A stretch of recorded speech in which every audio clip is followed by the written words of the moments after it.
Dougie. Yes, Back in the building. momentous occasion there where we got very much involved as this university's women starts off here now. Plenty of universities involved in this one. You've got, I can see UCD there in the yellow. You've got UCC Cork there, UCC Cork as opposed to UCC College Caribou, which is in Kamloops in Canada. Didn't know if you knew that. And then you also have CIT there in the red and white, as laughter from Mark there. AIT in the blue and green and white stripes. You've won this title before, have you? Yeah, I won it 2009. I think it was the first time I won it up in a rainy University of Ulster in Jordanstown.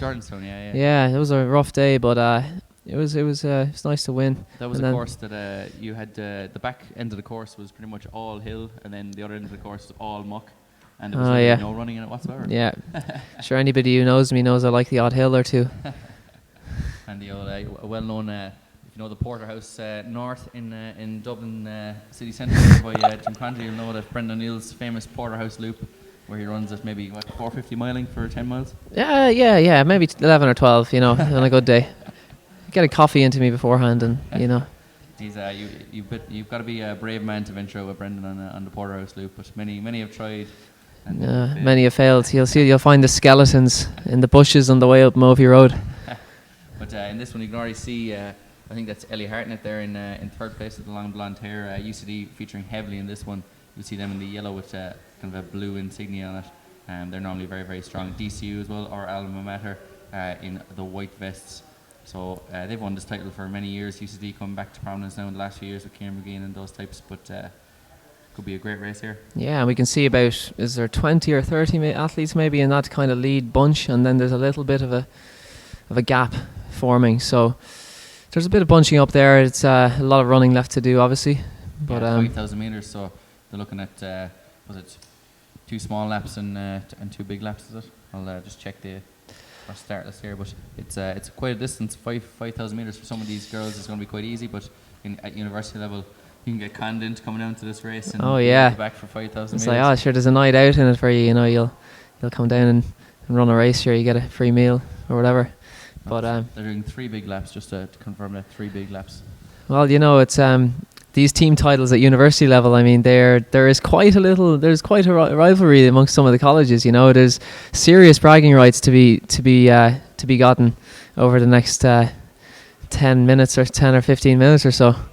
Yeah, I know back in our time, DCU had won pretty much every title going, men and women's, for about 4 or 5 years running. But in recent times, UCD in the cross country, both men and women, and then also on the road, then like AIT getting involved heavily in the road relays out in Maynooth, which, if you haven't been to, is a fantastic event out there in the college on the grounds. It's a very underrated event, I think. Every November you go out there. It's in the middle of the cross country season, building up to the club cross country championships in November, and a lot of athletes find it's a great event just to get a bit of pop in the legs. Come down in distance a little bit and. And you can see here the UCD athletes here in front at the moment, featuring strongly UCC there in the UCC Pirates there in the red. So all these teams normally have some great nicknames as well. UCD Bears, I believe. UCD Bears. I know the UL or the UL Wolves. They like to call themselves. WIT Ducks. The Ducks. DCU Dragons. Well, we won't forget the DCU Dragons. Yeah, you had a great line of DCU Dragons hats there at one point, didn't you? Yeah. They sold like hotcakes, and it was very much a case of limited edition stock. So I think this is Ellie Hartnett still leading this one at the front. We don't actually have a start list here, but I can see Ellie Hartnett there, and I can see Mary Alice Sullivan just at the back of your picture there in the white and blue. She's a former InterVarsity 800 meter champion indoors and a very good cross country runner. So these girls, this will change a lot over the next few laps, but that is Ellie Hartnett leading at the moment. And Maria O'Sullivan coming through and making a rather bold move. Yeah, Maria from Sullivan, DCU. I believe won the InterVarsity 3,000 meter title, and Rahini Shamrock athlete, very, very strong cross country runner, transferred to DCU from Trinity there in the last year. So a lot of these athletes would know each other quite well from the last few years of racing. Yeah, you move up through the school system, and when you go on to run at collegiate level, there's very much a kind of a tight knit community there with all the runners. And I know Maria Sullivan, when she was with Trinity, was out training with DCU, so it's much less. Even though there is a lot of rivalries on race day, there's not a huge rivalry on outside of that, because a lot of these athletes are putting the same work in, and there's kind of I suppose a recognition between each other of that work. Well, you've got a lot of athletes in different universities that all could compete for the same club. So it's they might train more with their club, they might train more with the university. It's really a mixed bag. So, and you can see Maria Sullivan here is really taking a chunk out of this field. She's put maybe 10-15 meters into the rest of the field here, and I can see the UCC athlete there in second place and Ellie Harton in third place. So they're trying to hang on gamely, but this is the part of the wind at their back. So if Maria O'Sullivan can get away here, she'll be away on this on the back end of the course where the wind is in front of them. Yeah, I think she's doing the right thing, because you don't, like, when you're making a move, I think you want to make it and go 100% and try and drill it home, like, because at the end of the day, if you make a break and it's only you're only half serious about it, you're just kind of breaking the wind for a lot of people, Yeah, exactly. And we've seen that plenty of times. I know we discussed that regularly on the podcast, is people not really kind of being definitive in their moves, and even if it doesn't work out, at least you've gone for it and tried to break away, just like Maria O'Sullivan has here, and she's really put the boot down and gone away from the field. You can see these athletes here just behind, being led by Ellie Hartnett here, and yes, they're working together, and they're hoping that Maria O'Sullivan will come back towards them, but they're not really hugely making an effort to get back up towards her at the moment. Nobody really went with her. Yeah. Her move is working in that sense, so I'm sure she's happy about that. Bit of time left in the race, though. No, it's over, Brendan. It's over? Yeah. Are we coming to... Oh, just cut it off. 6 minutes. No? That's a world record for the 5,000 metres, Ronan. No, I have to say, Maria Sullivan is definitely the class of this field, and she's putting a huge breakaway, but you are right, there's plenty of running left. Well, it's been strung out a fair bit as well. We've got, after the second group there's another group, and then it's quite strung out. See Marianne Sullivan there from DCU is in second place, so DCU 1 and DCU 2, so they're looking pretty good for the team title. The low sticks, as you'd say, Ronan. The low sticks, yeah. We're missing a low stick there for Belvedere, and that might catch us in that junior boys race, but I feel like I've ran the full 2.5K. I didn't do my morning run this morning because I knew... You knew you'd be getting a workout in this afternoon. You needed to be fresh. Exactly, yeah. Fresh to go out, and that's commitment now in terms of coaching. If you've ever seen it. Yeah, disregarding my own training so I can run after. But Maria Sullivan here with the blue headband in the kind of navy blue of DCU. That's an old style DCU top that she's got on there. Well, I know they've tried to recreate that iconic singlet of 2006. That's when you first started in DCU, was it? I know, I was the white Puma singlets that when I started in 2007. They've gone back now to the navy, and I think it's a bold colour. It looks good. If it's dark as well, you could kind of sneak a win in the race. Yeah, no, you road relays later on. Oh yeah, exactly. There's a multi-purpose vest right there. But Maria is still leading this one. Just off screen there, we'll stand up here at Clongowes Wood College, and we'll take a look. And Maria is certainly working away from this field here, as you've got people warming up as well for the intermediate boys race. And I know the intermediate girls will be getting onto the line now soon enough as well after this race. So Maria is still leading this one quite well as she comes back around the other end of the course. Looking very, very good from this angle anyway. It has about maybe 60 metres on the girls behind. As Brendan doesn't know what's going on, he doesn't know where I'm looking here. I'm looking over here, Brendan. Oh, yeah. You're getting lost in this massive building in Clongowes Wood College you're in. Yeah, so I tried to find the letterist earlier on and got very, very lost. A little bit of a maze. But lovely, lovely spot and a really, really good venue for this race. But Maria O'Sullivan well out in front here. Marianne O'Sullivan from DCU trying to bridge that gap. She's broken away from that second group there. But this is definitely a strung out race, and it'll be hard to see who's actually going to win this team title in this one. I think it's still the sixth to score in the women's, just like the men's. Okay. I believe it could be fourth score, but I know the men's is sixth to score, unlike the. Well, I think the sixth to score makes it a lot more interesting. It's like you're really kind of bringing more members of the team into the equation, and it really throws the team title up for grabs. In more ways than you'd think. Yes, definitely, and I think DCU definitely have a stranglehold in this one because at the moment they have 3 points from what we can judge here, first and second. So, as I explained earlier on, it's like golf. The lowest score wins. So, Maria Sullivan is looking very, very good here, and she's got about maybe 6 or 7 minutes of running left, and really, really working away from this field, powering up that small little bit of a hill there. I know it's affecting the rhythm somewhat, just momentarily, but out in the back of the course is John May, their bald head of John May there on screen, Knockbeg College. They'll be going for the intermediate title, and I know they've got one individual in the seniors who's looking very, very good as well. So perennial powerhouses on the schools. So this is the universities, though. Different story altogether. And what do you think, Ronan, of recently the school or the universities races used to be after the schools program? Yeah. So they put the women's race now in the middle of the program, which is a great decision, because I'm sure you know, Brendan, from your win in Jordanstown. Was there anyone there to see it? Well, it does. The crowds definitely tend to filter away from the venue after the schools races finish, and because that's the big that's what brings the big crowd at the end of the day. If Brendan O'Neill is there to win a university's title, but no one's there to see it, does he win a university's title? I know. Well, that's the question. That's what has to be.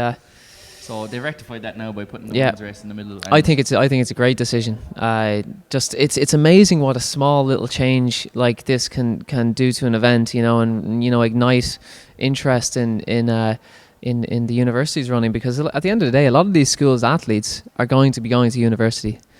So I think they should be able to see the universities races, kind of look up to those athletes and say, okay, I see this is what I'm going to be doing in a few years' time, and get familiar with it, Yeah, because I think a lot of the time the club athletes really come through and will continue to run after school. But if you've got school-based athletes, like I would tend to be dealing with, they don't really have an idea of athletics the way we would have been brought up with, and they have no idea that you can actually keep running in university. That's interesting. I didn't know that the only reason that my fellas run in school is because we go around forcing them to run.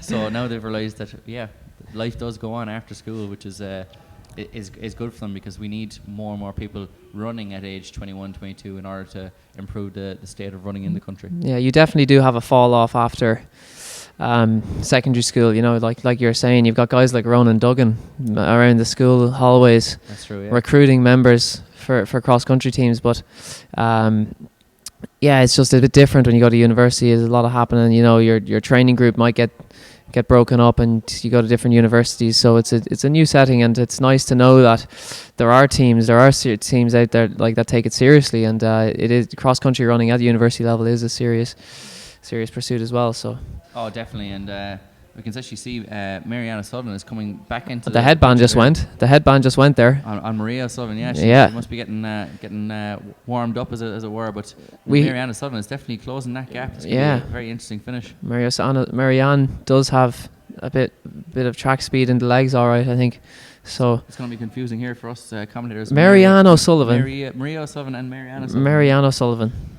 So Maria is the one leading at the moment. She's taking that corner. That corner is very, very tight, and we saw in the first race, the minor girls race, that we had a faller very, very early on. So at the very start of the races, it can be quite difficult. At the moment, it's just tiredness that's going to hold people back. You can see Ellie Hartnett there in 5th place. We've got an athlete from UCC in 4th, and an athlete from UCC in 6th, and athletes from UCC again in 9th and 10th. So they're actually looking very, very strong for this team title. That's 4 of them in the top 10. Donny's Diamonds, Donny Walsh? Donny Walsh. Wow, yeah. He's coaching the UCC Athletics Club down there, so they've actually made a return, I suppose, in recent years. They would have been very weak when we were in university. Yeah. I think DCU themselves, we were quite the powerhouse at the time, and it's great to see, and actually looking at these races and going, who is going to win? We don't know. Whereas for years you had Fanula Britton, you had Hazel Murphy, you had Linda Byrne in that DCU team. They were very, very strong, and Ciara Durkin as well, so almost unbeatable. Whereas now it's actually a really, really good team battle, because we've absolutely no idea who's going to win. It's wide open every year now. It comes down to the last kilometre of the race, and we are in that last kilometre. And if we can just see, just off screen there, Maria O'Sullivan and Mariana Sullivan are still battling it out. And I'll take a quick look up here to see how that is in fact turning out. But at the moment, can't get a quick look on them there. At the moment I can't see them, but at last time we saw, Maria O'Sullivan was still leading, but Marianne was definitely starting to eat away at that lead. Yeah, and it is a risk you take when you do make those moves early in the race. It's but at the same time, I think Maria made the right decision. I think she made a bold move, and we'll find out soon enough whether it will pay off for the win, but Yeah, she's still in the lead here, about 30 metres. She definitely made the race interesting, and I think that's really important as well. And would you maybe relate this to the time that our own Jumping the Gun member, Cathal Dennehy, beat you in Ireland clubs cross country after you took the lead early on? I'll never forget that day for as long as I live. I remember the shame of being beaten by Cathal Dennehy. Cathal Dennehy. I just remember he wrote a great article about it after. So yeah, so your loss is immortalised. And English teachers out there, if you'd like to get your students an A, just make sure they all rewrite that essay in the Leaving Cert, as many have done in the past.